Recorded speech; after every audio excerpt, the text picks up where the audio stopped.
What's up, Warriors, and welcome to another episode of the Mental Health Movement Podcast, Voice for the Voiceless. I am your host, Chris. I know it's been a little bit, and I just decided to take a little break, practice a little self care, practice what I preach, if you will.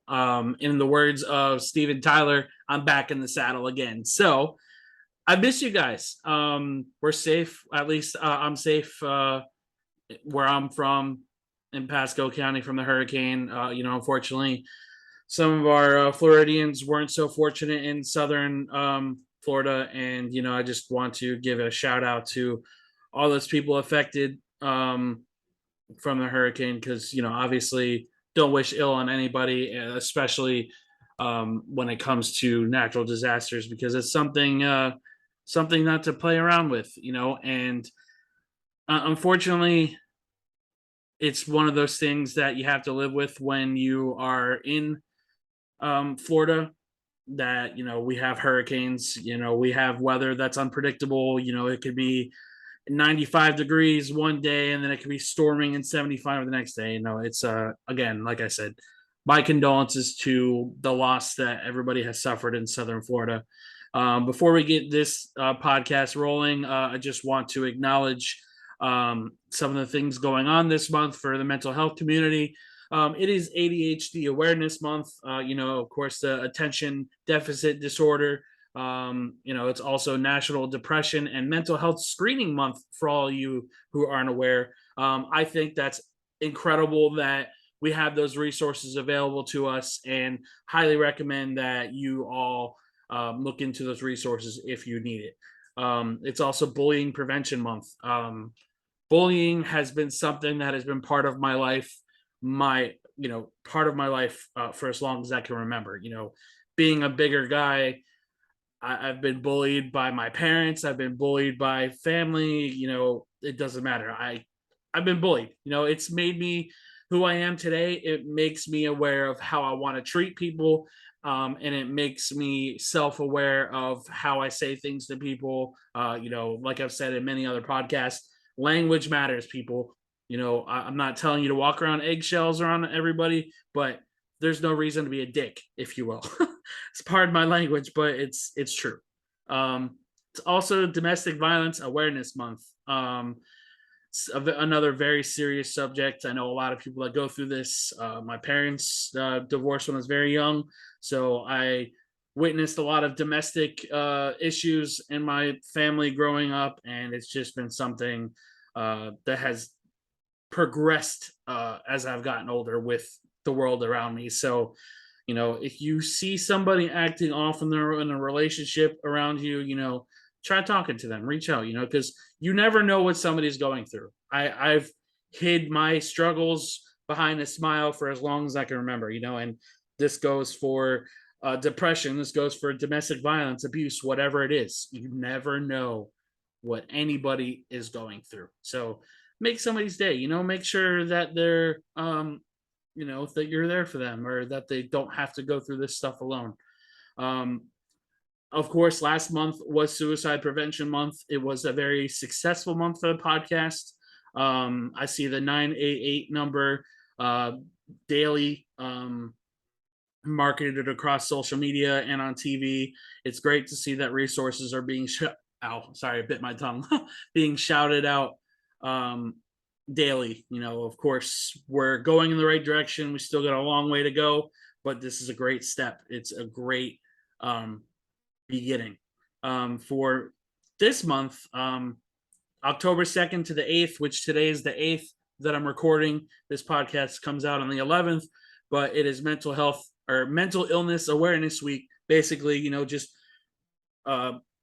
putting mental illnesses in the spotlight, such as, bipolar, schizophrenia, things of that nature.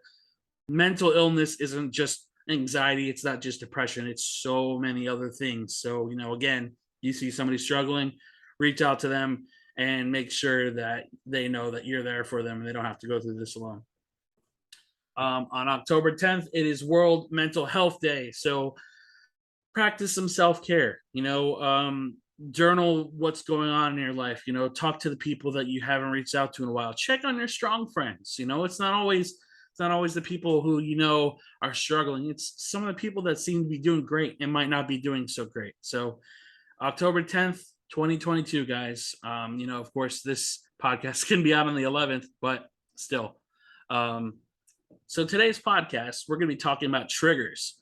Now, when you immediately hear the word triggers, so many people have this misconception that triggers are just like, oh, well, I don't agree with something that you're saying, so it triggers me. And people make a joke out of the word triggers.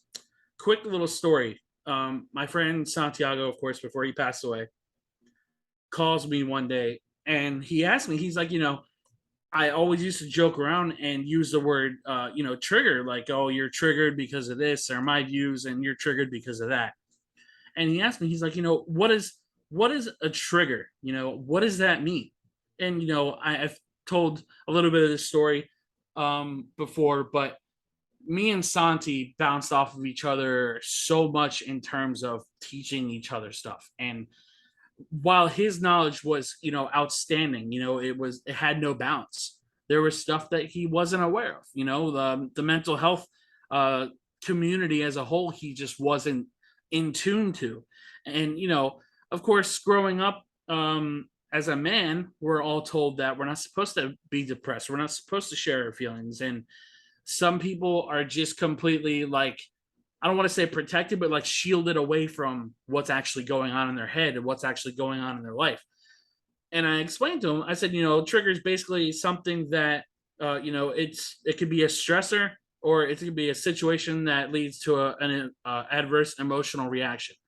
For context of mental illness, for my listeners, a trigger usually means something that has brought on or worsened symptoms. Now, in this podcast, we're going to be talking a little bit about the examples of triggers or the different types of triggers, and of course, coping with triggers, because there are so many people who know the word trigger and know anxiety and know all that stuff, but you don't know how to get through it.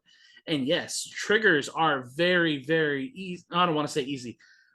They are, what's the word? It's possible to get past a trigger. Triggers don't always have to hurt you. And that's what a big misconception for a lot of people have with triggers is, yeah, triggers can hurt. You can be stuck in your head for days, weeks, months, because something happened and it set you off and you don't know how to get rid of it. But triggers don't have to define you. Just like, the old saying goes, your past doesn't have to define you. Your triggers don't have to define who you are either. Yeah, you might not be able to have certain conversations, or you have to ask somebody to reword it, but you can get past triggers if you work towards getting past that trigger. So let's talk about the different examples of triggers. There can be some things like graphic images of violence. That is a really big trigger. So for me, I know for a long time I couldn't see suicide on TV. And yes, suicide is very much blown up on TV in intense movies. There was a movie called The Invisible. Basically, this kid is beaten half to death and they all think he's dead, comes back as a ghost to try and help his friends find his body because he's still alive. Now, there's a scene in that movie, and again, as my a warning in the beginning of my podcast, I have a trigger warning for all my episodes because we can go off the walls with subjects, and this is definitely one of them. There's a scene in that movie where his best friend, who got him jumped, tries to commit suicide and overdose. For a really long time, I couldn't watch that movie again because I got emotional over it. And, I've attempted at my life twice. And, it's not something I'm proud of, but it's something that I've worked my whole life to move forward with, accept that my past is my past, and try to become a better person. But that is the biggest example of graphic images. There could be domestic violence, there could be, sexual violence, whatever it is. Graphic violence is probably the biggest trigger for a lot of people, because a lot of people go through abuse of every kind. And excuse me, and it's something that a lot of people aren't aware of when they watch movies, because either they're desensitized to it or they're just not aware of, hey, that reminds me of when I went through this as a kid. And you don't really start processing it until that emotional intelligence starts kicking in. And it's just like, well, shit, now I feel like this. So there are some less obvious things. And again, I feel a lot of these. Less obvious things come as songs. There are certain songs that can remind you of an ex. It could certain songs that was playing um, before you got into an accident. You know, there is a song by I think it's REM called "End of the World," and I got into a car accident. It wasn't anything serious, but I couldn't listen to that song for a couple months because every time I heard it, I felt like it was bad luck. I always thought, oh man, I'm gonna get into another car accident listening to the song, and I worked through it. You know, of course, you got to work through your triggers and everything else, but that was something very serious. Odors, I think that's one that a lot of people underestimate. You smell a certain cologne or perfume that somebody's wearing could remind you of a relative that you lost, or someone very close to you that you just broke up with or something, and you smell that. Um, I can talk about this now because I'm not ashamed of it now. But when I was my last relationship, I was like, I was very young, like early 20s. And basically, uh, the girl that broke up with me, she left some of her stuff here before she was getting deployed. And she left a shampoo in my shower. And I never got rid of it for a long time because it hurt a lot.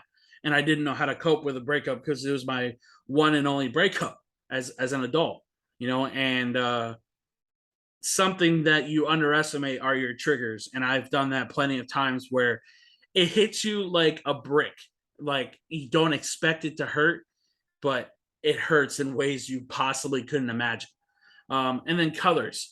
So the only way that I can think that colors could set somebody off is, maybe see, I don't know how a color would trigger somebody, unless it was like somebody's favorite color or something, is maybe how I can make sense out of that. But a color is a trigger for people. Maybe it was their ex's favorite color. Maybe it was the last color dress that their grandmother was wearing before they passed away, or something along those lines. Like I said, a lot of these are very, less obvious. Something I didn't write down, but I feel like needed to be there was if you hear a certain sound. It could be, uh, for me, I can use this as an example, and I know this may sound a little silly, but to me, it was something that I kind of joked around with, like a PTSD kind of thing. But at work, we have this app called Microsoft Teams. In the Messenger app, it's like a really loud doorbell sound every time somebody messages you. I was going through a really hard time with work. I was working more than I should. I was working long hours every single day without going on break and stuff, things of that nature.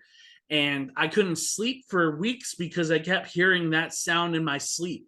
I was seeing Microsoft Excel in my sleep, and that damn noise from Teams and Skype.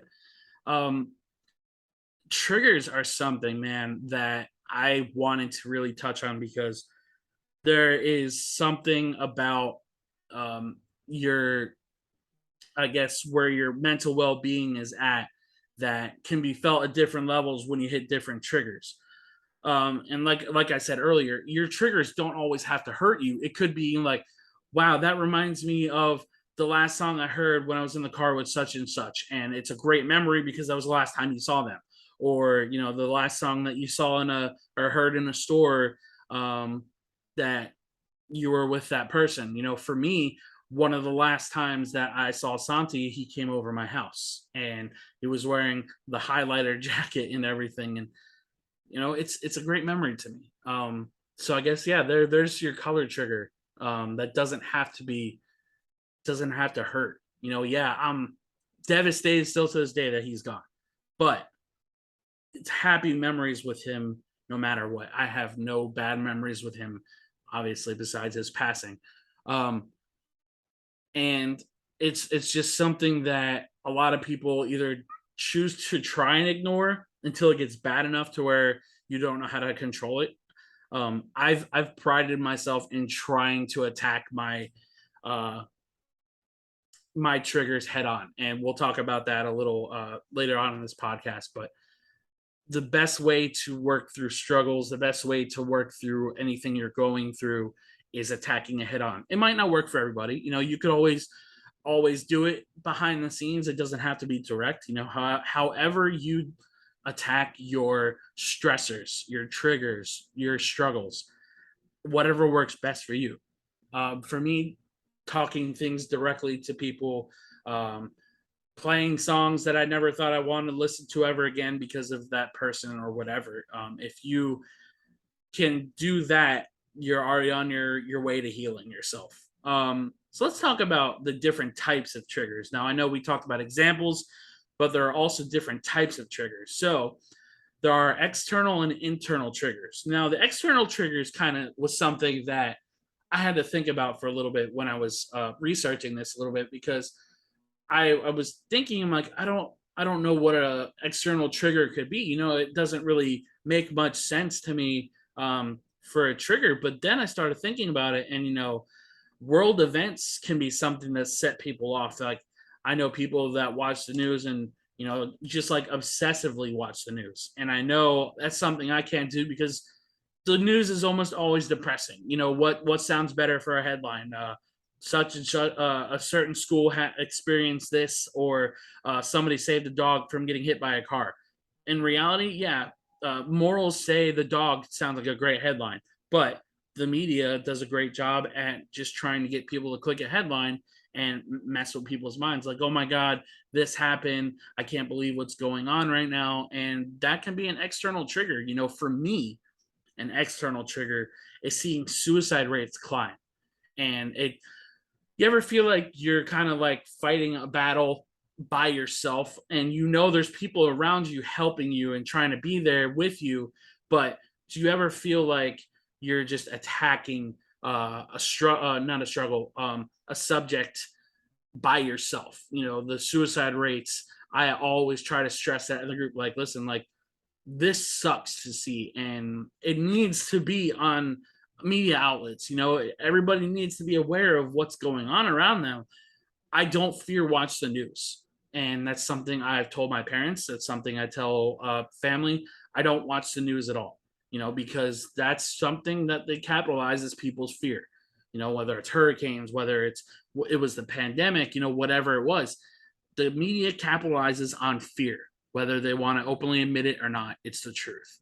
And the suicide rates is something that it's talked about. I'm not going to say that nobody talks about it, but it's not talked about nearly enough, like it should be. The suicide rate with kids is alarmingly high. It should be zero. There's something that I wanted to bring up from my last therapy session that I never knew I needed to hear. Me and Jessica were talking about, people don't realize how much I put into my podcast or the mental health stuff that I do with the group. And, and I told her sometimes it hurts because you feel like nobody's supporting you. And then she's like, you're basically saving that 14-year-old boy by everything that you do, every podcast I record, every mental health post that I put out. You're saving that little kid, and you're protecting him from the evil that he saw at such a young age, and all the things I had to experience as a kid. And now everything that I'm doing now is for him. Something I never in a million years thought I needed to hear, because this is why I do this podcast. I want to reach any demographic of age that I can reach, whether it's 11, whether it's 64, it doesn't matter what age group I'm reaching, as long as I'm reaching somebody. And if I can reach that 14-year-old boy or 14-year-old girl who's struggling with, suicidal thoughts or mental health, and they hear this podcast by some chance and hear me say that you don't have to go through this alone, then that's why I'm doing this. Protecting my inner child, and, lifting that inner child up and showing them that they don't have to live in that darkness forever. And I got emotional because it's something I didn't know I needed to hear.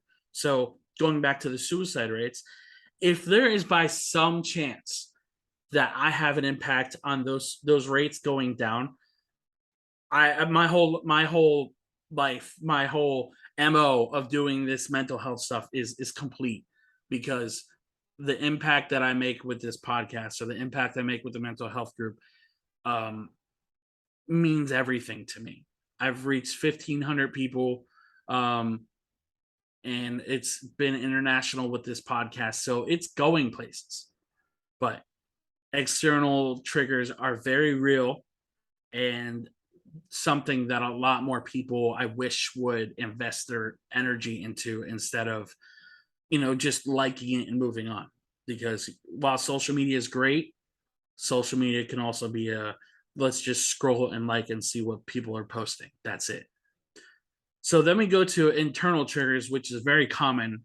Feelings of abandonment are something that comes to mind, because it's something that you try so hard to latch onto people when you've been alone your whole life, and then when that person leaves, it's like, well, this reminds me of when my parents left me when I was such and such age. And you fast forward to being an adult, or whatever age you are now, and you feel those feelings all over again, the feelings of no self-worth or being alone.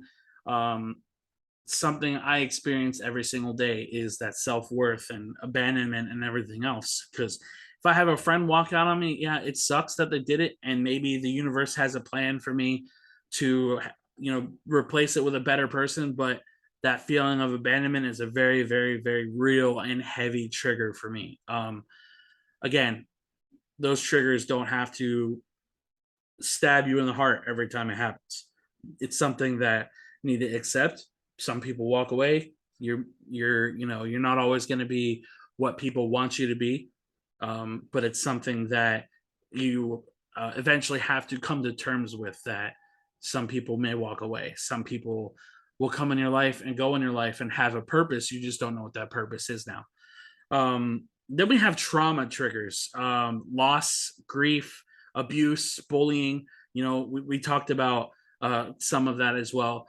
And those are very real, everlasting triggers that could last a lifetime for some people. Of course, there are ways to get help for yourself that might help you, but trauma triggers, I feel like, are really hard to um, to get rid of, because trauma is something that could last a lifetime. Like PTSD is something that a lot of our veterans have to deal with. A shout out to Project Valhalla for making it aware that 22 veterans take their life every single day. And you know PTSD is something that is very real, and again, very everlasting. I have a really good friend who I've known for 10 plus years, maybe like 2 years, 3 years younger than I am, and was in the military, and is starting to suffer from PTSD episodes. And it's heartbreaking because the kid's not even 30 yet, and I wish society was a little more self aware of these things going on, because there are so many people fighting battles that everybody's focused on what somebody tweets, or what new car is coming out next month, or something ridiculous. And it's just something that it's a subject that I'm very passionate about, that a lot more people, I wish, would be the same. um, Trauma is something that it can last a long time. It is possible to heal from that trauma, but you have to do it in a healthy way. And I know a lot of people um, sabotage themselves over that trauma. I'm like, I was abused and I deserve this, or that person walked out of my life because I'm not good enough, or I lost this person because the universe hates me. And all of that could be anything but the truth. You may feel all of those things, but they are not true. It is your mind reacting to trauma. It is a trigger that is a domino effect. It sets off your anxiety, sets off your depression, sets off any feeling that you have in your brain that was already there, but now it's turned up a bit because you went through a traumatic event. Like I said, car accidents are something that a lot of people don't want to get behind a wheel ever again because of it. Or you lost a loved one that you were with for 10 plus years, or even a year. It doesn't matter. I'm not, the relationship thing's irrelevant, but losing somebody regardless of who they are to you. is awful and really hard to deal with. Grief, I feel like, is also a domino effect of that trauma. So, you know, trauma triggers are something that should be treated right away. You shouldn't let it just sit there, because if you allow yourself to self-destruct and allow yourself to be consumed by addiction, and I know that's something a lot of people fall into, is addiction, because of that trauma that they went through. Then you have symptom triggers, something that not a lot of people talk about. If you don't sleep a lot, you're not eating, it could set off a disorder that you may have that you didn't know you had. The bipolar disorder, borderline personality disorder, depression. Obviously, depression isn't something you just catch from somebody. It's something that's either already there in your mind, it doesn't go away, or it's something that you live with every day and you're aware that you live with it. So symptom triggers can be triggered by neglection. If you start neglecting yourself, your health, not eating right, or just not sleeping right, and you eventually start feeling mentally drained and always exhausted. And it's just something that a lot of people underestimate, what they can do to their bodies before your mind starts giving out. I think the longest I've went without sleeping was like 48 hours, and I was a mess. I was hallucinating and hearing things, and it's scary. You know, try your hardest not to get to that point, guys, because I definitely don't want to see somebody self-destruct or anything of the kind, because they're going through a hard time. So let's talk about coping with triggers. I mentioned earlier that it is possible to heal from those triggers, to avoid, um, not really avoid, but approach those triggers and not be set off by them. When you can learn to identify what your triggers are, for a long time, I couldn't talk about suicide. I couldn't talk about celebrities taking their life, or me attempting to take my life, or anything that mattered, because it was something that I got angry about at myself, because I didn't know where to direct those emotions. Like, yeah, suicide is something that is around us every single day, and it's something that needs to be addressed, but I couldn't talk about it forever. When you learn to identify what those triggers are for yourself, you can try and problem focus coping is something that you can start off with, and that's taking head on. Like, you have to listen, you can't hear a song because it reminds you of something, or you can't be around a certain person because it reminds you of a fallen friend, brother, uh, loved one, whatever it was. For me, problem facing problem focused coping, excuse me, is something that helps me a lot. I can't just sit there and keep it internal and try to deal with it behind the scenes, because that's just not who I am anymore. I used to be, the emotion focused coper, where you journaling, try meditation, try to fall into something that leaves you lost. And now that I'm older and have a little bit more emotional intelligence, I can face my triggers head on and not be triggered by it anymore. There are very little things that I feel triggers on. Um, I know what those triggers are, and I don't avoid them, but I kind of wait for them to slowly creep closer to me, and then I attack them head on. And the most notable trigger I have right now is probably my mom. And it is what it is. I know what kind of person she is. I know how to deal with her. So that is a trigger I know for a fact, will never go away, because she is who she is. She's never going to change who she is.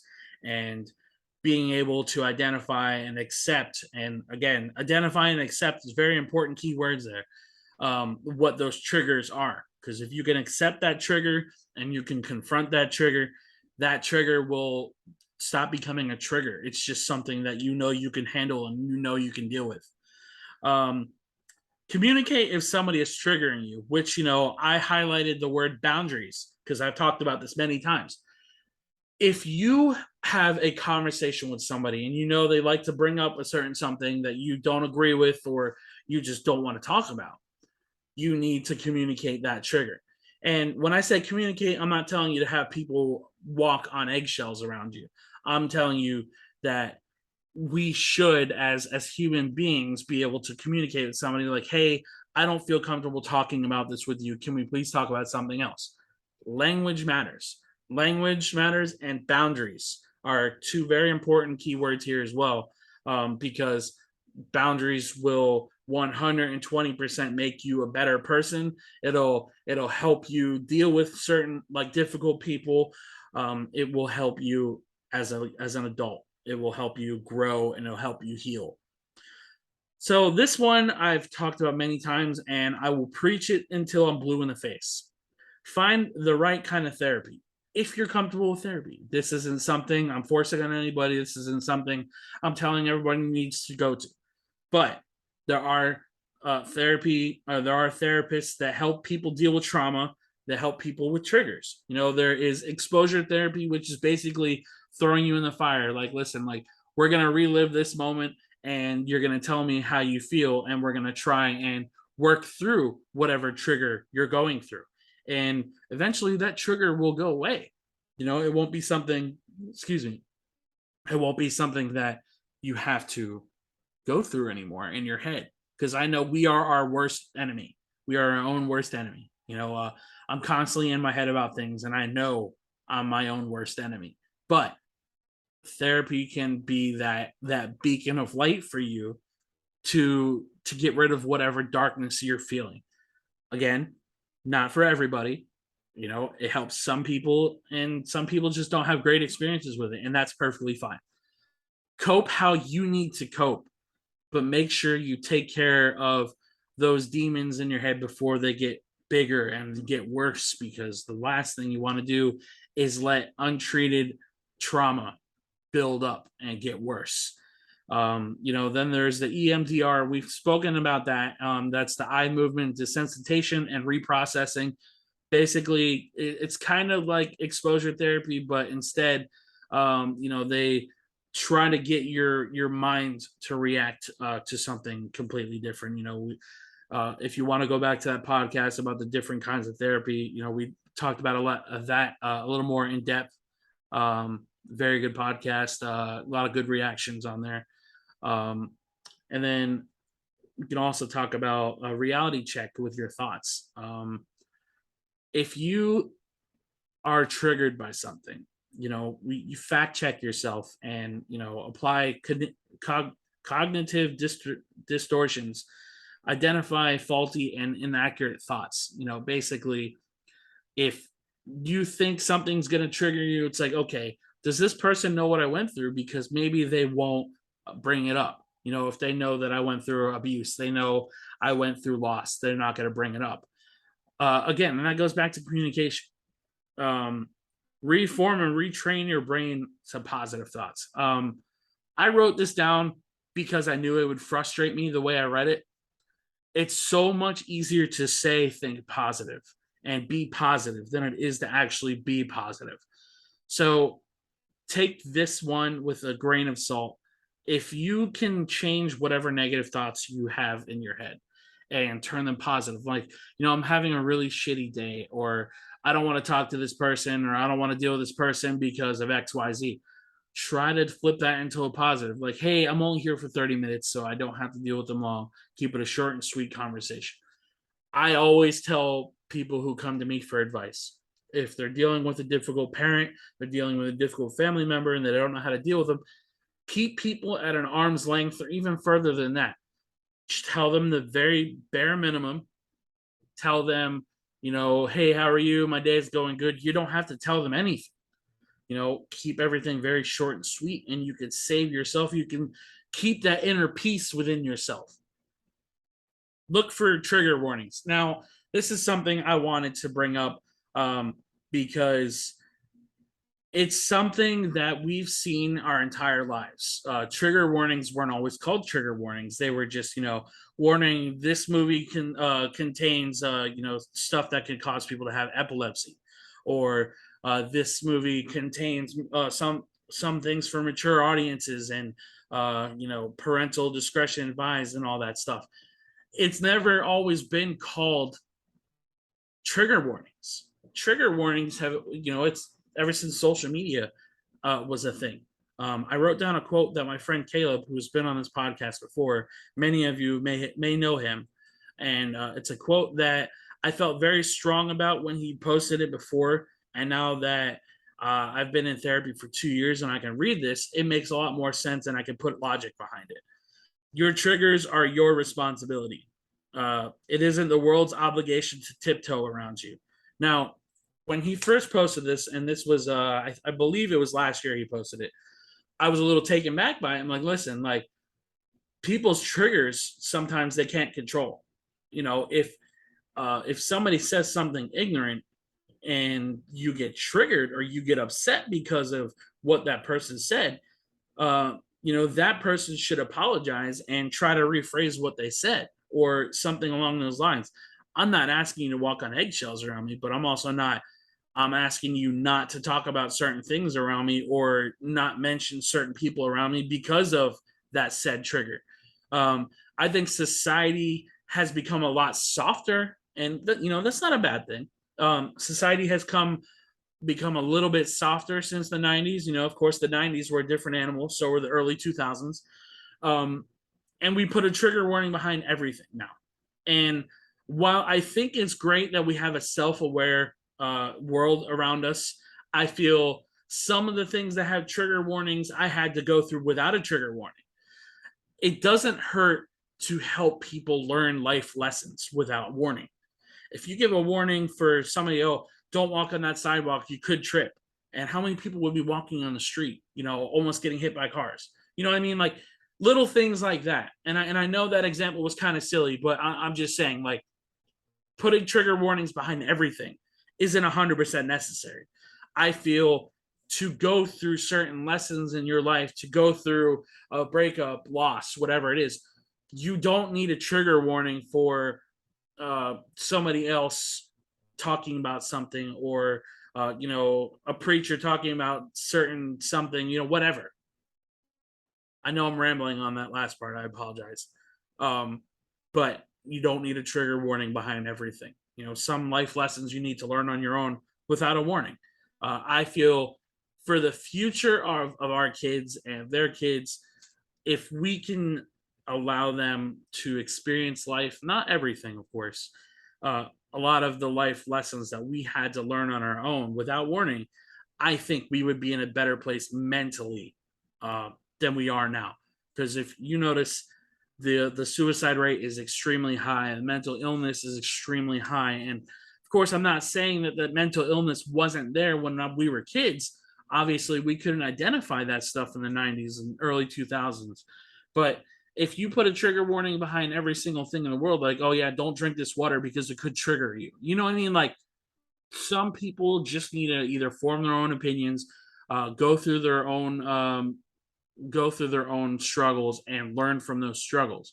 I'm not going to tell you don't date this person because they have a shady past, because people can change. I'm not going to give that person a trigger warning. I'm just going to say, watch out because that person's shady.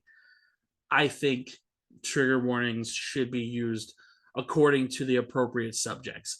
If there's suicide mentioned in a movie or a song, I think there should be some sort of mention in there, and there is. There's the explicit warning on people's albums of that content being on there. That's their way of saying trigger warning. They don't say trigger warning before every single song. They don't. Chester Bennington didn't put a trigger warning behind any of his songs talking about sexual abuse or suicide or any of that stuff. Again, it needs to be on subjects that could lead to harm people. Don't ban books because of this. If you can't form your own opinion or you can't determine what's right and wrong, that has nothing to do with a trigger warning. That's a character problem. And I'm very passionate about putting trigger warnings on things mentioning of suicide, because I don't think suicide should be glorified, and I definitely don't think that suicide should just be casually talked about like nothing happened. Before every end of podcast, of course, I like to read quotes for everybody to relate to, hopefully in some way or another. And I found a perfect quote that I posted in 2020 in our mental health group, and it reads, Do you notice that when things are going well, you're suddenly hit with an old trigger? This is because your subconscious has been waiting for you to be ready to address this memory, emotion, or belief so you can heal. This is a sign that you're getting stronger, not falling behind. That last part, and let me read it one more time. This is a sign that you are getting stronger, not falling behind. And I want that to echo in the back of your minds when you hear this podcast, that just because you're dealing with whatever struggle you're dealing with, you have a mental disorder, whatever, you are not behind. You are exactly where you need to be in your life right now. You are learning whatever life lessons you need to learn. You might be grieving, and you might be, dealing with depression, whatever it is. You are not behind in any way. And I want to stress that any chance that I get. Before I close this out, again, I want to give a shout out to everybody who has listened to these podcasts consistently since we started. And we have officially hit 500 plays. And I am super excited to announce that to everybody, because I couldn't have done it without any of you. Again, I want to give a shout out to Project Valhalla for the wear that I'm wearing now, and the bracelet for the veteran suicide awareness. And of course, stay, guys, because tomorrow needs you is a message I want to constantly preach any chance that I get. And as always, I want everybody to be well. And please, please be gentle with yourselves. Take care, guys. Until next time.